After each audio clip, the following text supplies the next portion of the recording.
अस्सलामुअलैकुम, welcome back to our channel. तो आज हम लोग जो चैप्टर स्टार्ट करने वाले हैं जिसका नाम है angle in a segment of a circle, exercise 28.1 करने वाले हैं। तो चलिए स्टार्ट करते हैं। तो सबसे पहले हम कुछ बेसिक डेफिनेशंस देख लेंगे। कुछ आपने डेफिनेशन देखी हुई है लेकिन इस चैप्टर के लिए वो ज़्यादा ज़रूरी है, तो हम पहले इसको डिस्कस कर लेते हैं। पहले है डेफिनेशन हमने सेक्टर ऑफ अ सर्कल। हमारे पास सेक्टर ऑफ अ सर्कल क्या है? A sector of a circle is a part of circular region bounded by two radial segment and the arc which they intercept। तो जो हमारे पास sector होगा circle का, वो असल में सर्कुलर रीजन यानी कि जो हमारे पास सर्कुलर, आप देख रहे हो हमारे पास ये सर्कुलर शेप है और रीजन जो एरिया वो घेर रहा है इसको हम रीजन कहेंगे। बाउंडेड बाय टू, अच्छा हमारे पास महदूद हिस्सा होगा। बाउंडेड मतलब महदूद, किसके अराउंड होगा? हमारे पास दो रेडियल सेगमेंट और एक आर्क के, ठीक है। और एक आर्क के और दो रेडियल सेगमेंट के इनसाइड बनने वाला जो भी एरिया होगा, रीजन होगा, उसको हम कहेंगे यहाँ पे कह रहे हैं कि विच दे इंटरसेप्ट, यानी कि उन दोनों के साथ जो हमारे पास क्लोज फिगर होगी, यानी ये वो दोनों टकराएंगे। जहाँ पर ये देखो हमारे पास ए बी यहाँ पर टकरा रहा है, ए पॉइंट पर और बी पॉइंट पर, तो इसके इनसाइड बनने वाला जितना भी एरिया होगा उसको हम कहेंगे सेक्टर ऑफ अ सर्कल। और सेक्टर ऑफ अ सर्कल में अहम बात यह है कि वो सेंटर के साथ ज्वाइन होगा, ठीक है। यहाँ पर सेंटर के साथ इंटरसेप्ट करेगा। In the given figure A O B, जो ए ओ बी है वो sector of the given circle है विद सेंटर ओ। हमारे पास ये अहम बात है, वो याद रखना। अब सेगमेंट ऑफ अ सर्कल क्या है? Segment of a circle is a part of the circular region bounded by arc and it's code. Same definition रहेगी लेकिन हम इसमें आर्क एंड कोड के इनसाइड बनने वाला बाउंडेड रीजन, ठीक है। ये बाउंडेड रीजन है क्योंकि ए बी सी, यानी कि ए सी बी हमारे पास एक आर्क है और जो ए बी है वो एक कोड है, ठीक है। कोड आपने पढ़ा हुआ इससे पहले कि हमारे पास सेंटर के अलावा कहीं भी दो बाउंड्री के दो पॉइंट को के लाइन सेगमेंट को हम क्या कहते हैं? कोड कहते हैं। तो इसके इनसाइड बनने वाला हमारे पास सेगमेंट होगा। वो सेगमेंट किस तरह का है? अगर हम ये डिफाइन करें कि एक हमारे पास मेजर सेगमेंट, इसका segment is called a major segment of its arc is major arc. हम आर्क से डिफाइन करेंगे। ए सी बी अगर वो माइनर आर्क है तो उसके अंदर बनने वाला सेगमेंट माइनर सेगमेंट होगा। अब ए डी बी देखोगे तो वो हमारे पास मेजर आर्क है, तो उसके इनसाइड जो भी हमारे पास सेगमेंट बन रहा है वो हमारे पास मेजर सेगमेंट होगा।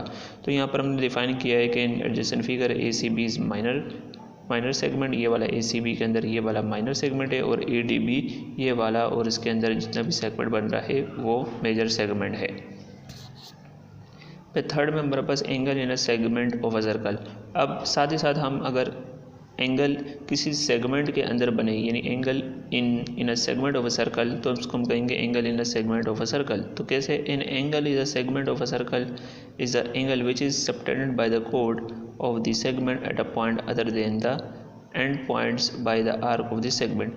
अब देखो, तो यहाँ पर ये डिफिनेशन बता रही है कि हमारे पास by the chord of the segment which is subtended by the chord of the segment at a point other than the end point। तो हमारे पास एक तो ये जो एंगल बनेगा inside the code and other than the and point. And point हमारे पास इस segment का क्या है? ए बी है, तो उसके अलावा जो पॉइंट होगा वहाँ पर एंगल बनेगा, ठीक है। यानी एंगल ए और एंगल बी पे बनने वाला एंगल इन अ सेगमेंट नहीं कहलाएगा। अब यहाँ पर जो पॉइंट हमने अदर पॉइंट लिया है विद द एंड पॉइंट्स, ठीक है। एंड पॉइंट्स के अलावा जो पॉइंट है वो सी है, तो यहाँ पर एंगल जो बनने वाला एंगल होगा इसको हम इंस्क्राइब एंगल भी कह सकते हैं, हम आगे देखेंगे। तो हम यहाँ पर in the adjacent figure A C B को हम कहेंगे माइनर सेगमेंट, ठीक है। तो ये A C B minor segment है और ए सी बी एंगल जो यहाँ बनने वाला है वो माइनर सेगमेंट का एंगल कहलाएगा। Where A D B is the angle in a major segment, और जो ए डी बी है वो मेजर सेगमेंट के ऊपर बन रहा है। देखो मेजर सेगमेंट जैसे ही यहाँ पर हम देखा ए डी बी सेम ही सर्कल हमने यहाँ बनाया, अब उसके इनसाइड बन रहा है वो हमारे पास angle in a major segment A D B कहलाएगा। अब यहाँ पर ये भी है कि angle in a segment of the circle also known as inscribe angle. अब ये इंस्क्राइब एंगल ये भी कहलाएगा और ये भी कहलाएगा, ठीक है। और simply angle subtended by the arc भी कह सकते हो। सेंट्रल एंगल के बारे में पहले पढ़ चुके हैं लेकिन हम दोबारा से देख लेते हैं कि अब जो भी हमारे पास डेफिनेशन हम देखते हैं, the central angle of an arc of a circle is the angle subtended by the arc at the centre of the circle.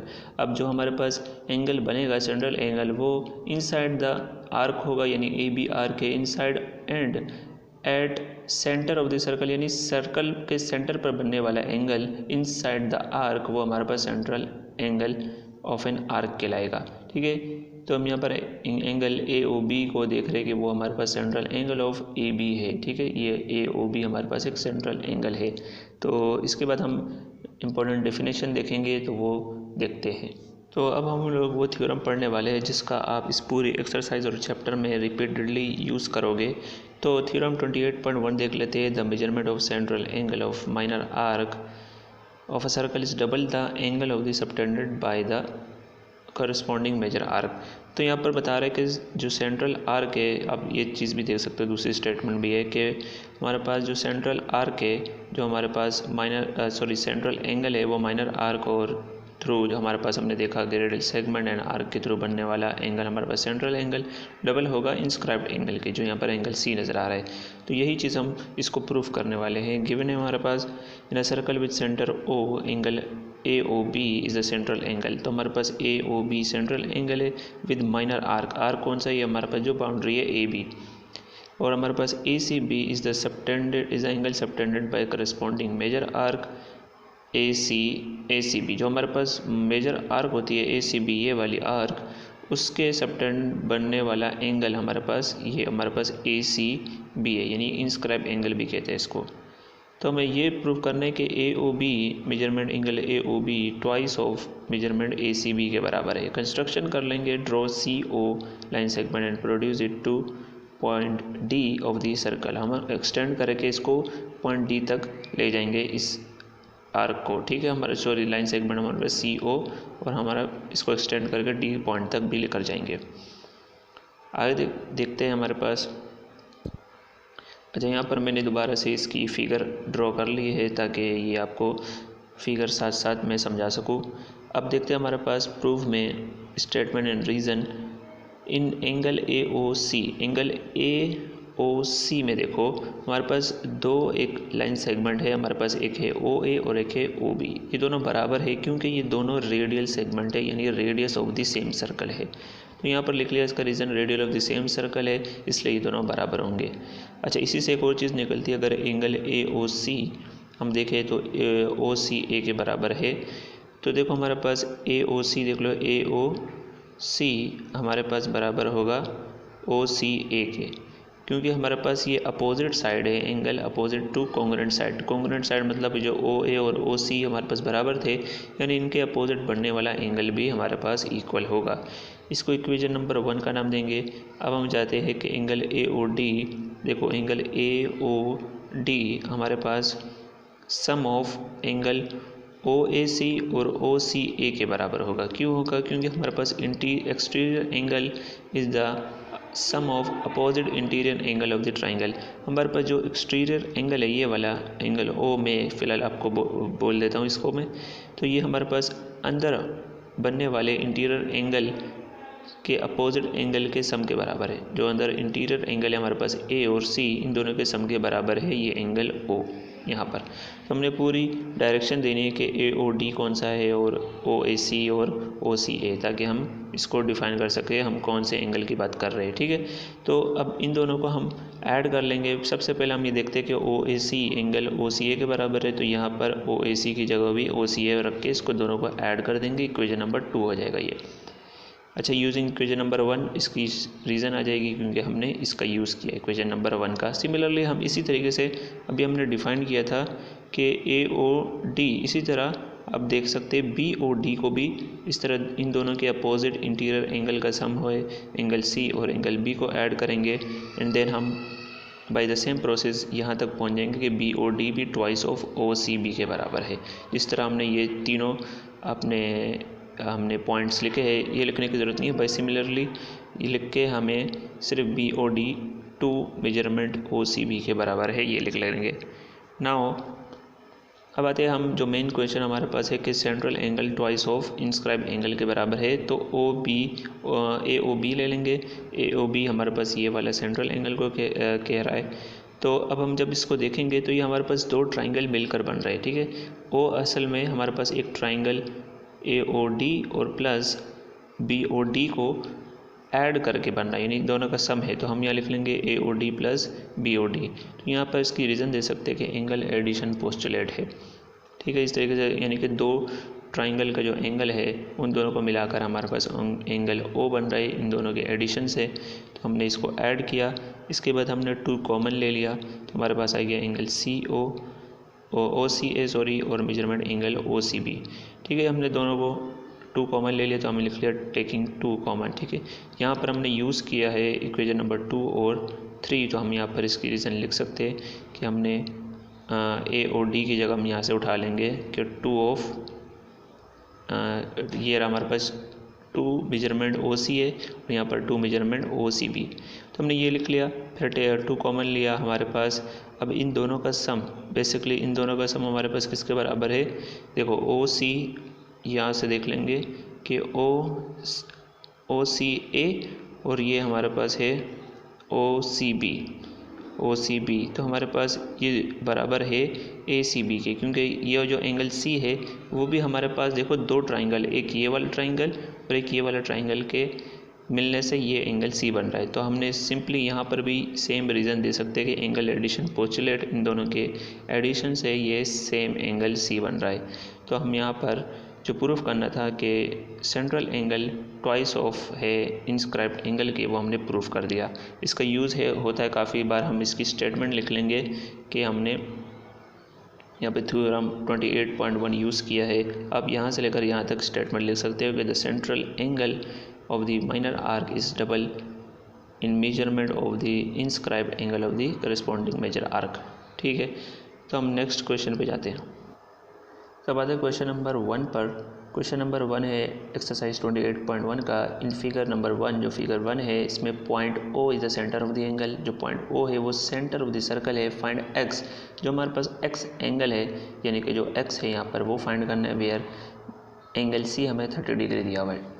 तो सबसे पहले हमें जो गिवन है हमने वो लिख लिया, तो इसको हम एज अ न्यूमेरिक क्वेश्चन की तरह सॉल्व करेंगे, थ्योरम की तरह सॉल्व नहीं करना है। हमें x की वैल्यू चाहिए। सबसे पहले गिवन था ACB, हमने पूरी डायरेक्शन दिखाई है कि ACB हमें 30 डिग्री दिया हुआ है, और मालूम क्या करना है, एंगल ABO, ठीक है, ABO, यानी कि देखो हमारे पास इनसाइड वाला x पूछा है तो हम ABO डायरेक्शन दे रहे हैं। अगर वो फ़र्ज़ करें यहाँ पर पूछ रहा होता तो हम OBC दे देते। तो हमने ये पोजीशन देखनी है, ये डायरेक्शन देना पड़ेगा जो हमसे पूछा। तो angle AOB twice of the angle ACB है। हमने कौन सा AOB बोला, ये वाला जो एंगल है, जो सेंट्रल एंगल है, वो ट्वाइस होता है इंस्क्राइब एंगल के। अभी हमने पीछे पढ़ा तो हमने वो चीज़ लिख ली। अगर आप चाहो स्टेटमेंट दे दो पूरी, अगर आपको याद है तो हमने सिंपली सी खुद से हम थोड़ी सी स्टेटमेंट बना के लिख सकते हैं। तो हम यहाँ ये भी, अगर आपने ये भी लिख लिया तो भी करेक्ट है। अब एंगल OA और angle OB are the radius of the same circle. तो देखो OA और OB हमारे पास रेडियस है, तो ये सेम सर्कल का, तो लिहाजा अब ये दो साइड बराबर है। आपको पता है आइसोस्केलेस ट्राइंगल में 2 साइड और 2 एंगल बराबर होते हैं।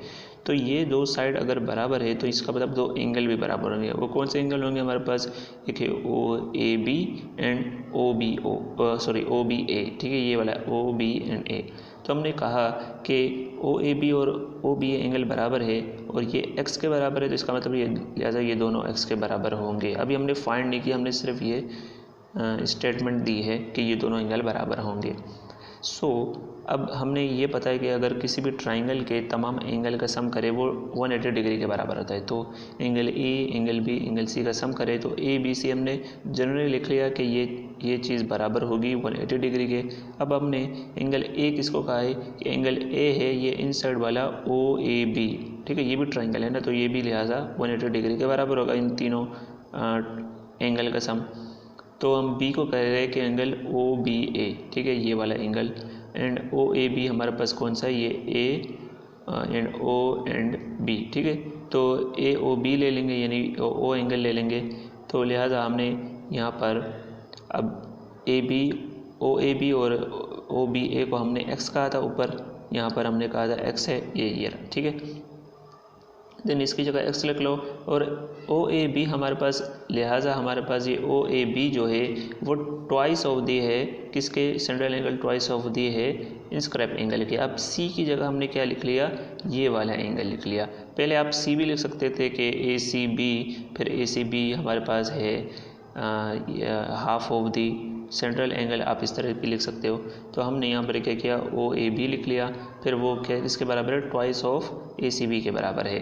तो अगर आप ये वाली स्टेटमेंट नहीं लिखना चाह रहे तो आप ये वाली स्टेटमेंट नहीं लिख के बल्कि डायरेक्ट यही वाली लिख लो, क्योंकि तीनों जो एंगल का सम है ट्राइंगल में वो 180 डिग्री के बराबर होता है। तो लिहाजा कन्फ्यूजन ना हो इसलिए हम ये वाली लिख दी ताकि आपको डिफाइन कर सके। एंड देन हमारे पास ACB गिवन है क्वेश्चन में कि 30 डिग्री का है, तो हमने यहाँ पर 30 डिग्री लिया, 2 से मल्टीप्लाई किया और ये इन दोनों x को ऐड किया, 2x हो गया। तो यहाँ पर 30 × 2 हमारे पास 60 हो जाएगा और इसको हम यहाँ पर ला के राइट साइड पे माइनस कर देंगे 180 डिग्री से, तो आ जाएगा 120 डिग्री। ये 2 मल्टीप्लाई और तो इधर आके डिवाइड हो गया, 2 × 2 × 2 को 60 से मल्टीप्लाई किया तो हमारे पास 120 आ गया और हमारे पास x की वैल्यू आ जाएगी 60 degree. The value of x is 60 degree. अगर आप पीछे देखोगे तो हमारे पास जो एक्सरसाइज 28.1 है वो फ्लिप हो गया, यानी 28.2 के जो आंसर है वो असल में 28.1 के। तो आप यहाँ से देख के कन्फ्यूज मत होइएगा, हमारे पास ये जो आंसर है वो बिल्कुल करेक्ट है। क्वेश्चन नंबर 2 में हमारे पास इन फिगर 2 में गिवन है कि हमारे पास point O is the centre of the circle, find x where M जो एंगल Q है वो 50 डिग्री है। तो गिवन हम लिख लेंगे एंगल Q 50 डिग्री है, x फाइंड करना है।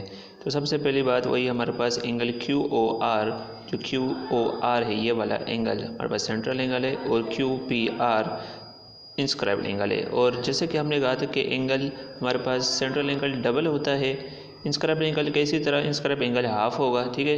ये बिल्कुल हमने फ्लिप किया बात, तो ये भी बात हमारे पास करेक्ट होगी क्योंकि यहाँ पर 2 को इससे मल्टीप्लाई करो, ये या इस तरह लिख लो या 2 को इधर आकर डिवाइड कर लो, ठीक है। ये वाला हाफ होगा और ये वाला सेंट्रल एंगल डबल होगा। तो यहीं से हमने QOR को हमने देखा कि QOR हमारे पास 240 डिग्री है, ठीक है। यहाँ पर ये हमारे पास इस तरह का दिया हुआ है 240 डिग्री, तो हमने QOR को देखा वो 240 यहाँ पर लिखा, 2 से डिवाइड किया तो 120 डिग्री आ जाएगा इसका ऊपर वाला, ठीक है, यानी QPR। अगर आपको ये वाला O एंगल मालूम करना है तो आप सिंपली कर सकते हो, क्योंकि हमें पता है एक कंप्लीट सर्कल 360 डिग्री के बराबर होता है। आपने 240 को 60 से डिवाइड करोगे तो ये ऊपर, यानी इसको बोलते हैं को टर्मिनल एंगल, ठीक है। अगर इसका को टर्मिनल एंगल निकालना है तो 360 से डिवाइड करोगे तो ऊपर वाला हिस्सा आ जाएगा। तो यही चीज़ हम आगे करेंगे।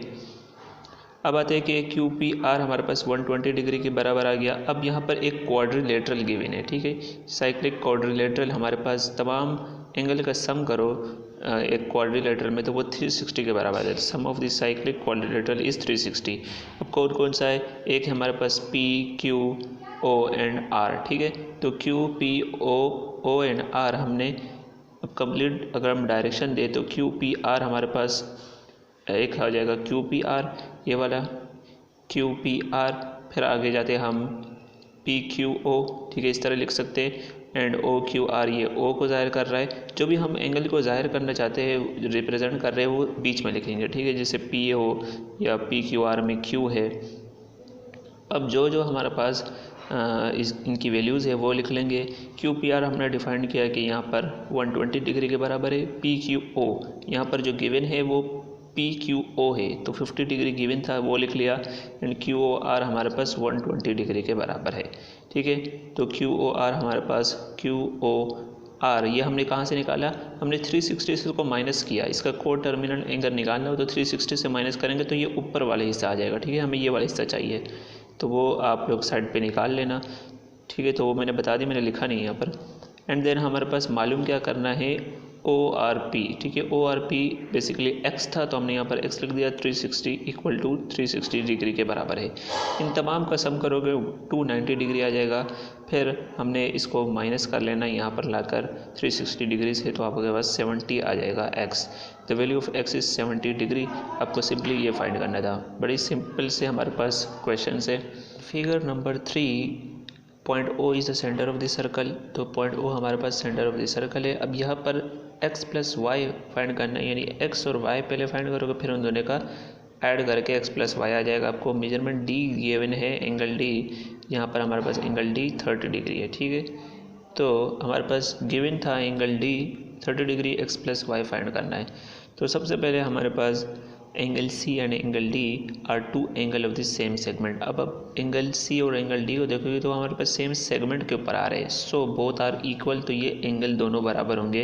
लिहाजा हम एंगल ए डी बी यानी ये वाला एंगल, ये डी ए डी बी इस तरह, and angle A C B, ठीक है, ए सी एंड हमारे पास ए सी एंड बी हमारे पास दोनों बराबर होंगे। तो यहाँ पर A C B sorry A D B हमारे पास 30 था, तो दोनों को 30 डिग्री लिख दिया। नाउ हमारे पास ये प्रॉपर्टीज़ जो है आपको याद रखनी पड़ेगी ताकि आपको क्वेश्चन में ज़्यादा मुश्किलात ना हो। तो वी नो दैट अगर हम ये देखें जो हमने शुरू से हमने पढ़ा 28.1 जो थ्योरम है कि ये हमारे पास O A B central angle double है इंस्क्राइब एंगल। तो यहाँ पर मैंने एक और बार फिगर लगा दिया था, आपको दिखा दूँ, ये जो इंस्क्राइब एंगल है उसके डबल होगा, ठीक है। ये वाला जो एंगल है angle O A B A C B के ट्वाइस होगा। तो हमने यहाँ पर देखा कि ए सी बी हमारे पास 30 डिग्री आया। यहाँ से हमने इस सेगमेंट के थ्रू ये फाइंड किया कि ये दोनों एंगल जो है एक ही सेगमेंट पर है, तो 30 डिग्री ये है। तो ए सी बी की जगह हमने 30 डिग्री रखा, तो ए ओ बी इसका डबल है यानी 60 डिग्री आ जाएगा, 2 से मल्टीप्लाई कर लोगे। हेयर ए ओ बी एक्स है, देखो यहाँ पर एक्स फाइंड करना था, ए ओ बी एक्स है, तो हमने एक वैल्यू मालूम कर ली जो कि है 60 डिग्री। अब देखो y के लिए हम क्या करेंगे, सबसे पहले because O A and O B are the radius of the same circle. देखो ये ओ ए और ओ बी दोनों रेडियस है सेम सर्कल के, तो लिहाजा ये वाला जो एंगल ट्राइंगल बनेगा वो आइसोस्केलेस बनेगा। तो उसमें 2 साइड और 2 एंगल बराबर होते हैं। तो हमारे पास ये 2 साइड तो बराबर है। अब 2 एंगल हमने क्या बोला कि एंगल x और एंगल y, ये वाला एंगल और ये वाला एंगल दोनों के दोनों बराबर है। लिहाजा हमने ये कंसिडर किया है कि एंगल y यानी ओ ए बी वाला और एंगल x ए ओ बी वाला दोनों बराबर है। x 60 डिग्री है तो y भी 60 डिग्री हो गया। फाइनली अब दोनों को ऐड करा दो, x प्लस वाई यानी 60 प्लस 60 120 डिग्री हमारे पास इसका आंसर आ जाएगा। तो यहाँ पर हमने सारे जो न्यूमेरिक क्वेश्चन है वो कर लिए। नेक्स्ट जो हमारे पास वीडियो होगी उसमें हम थ्योरम करेंगे, तो इंशाल्लाह वो भी आप लोग ज़रूर देखिएगा। वीडियो अच्छी लगी तो वीडियो को लाइक कर लो, चैनल को सब्सक्राइब कर लो। Thanks for watching.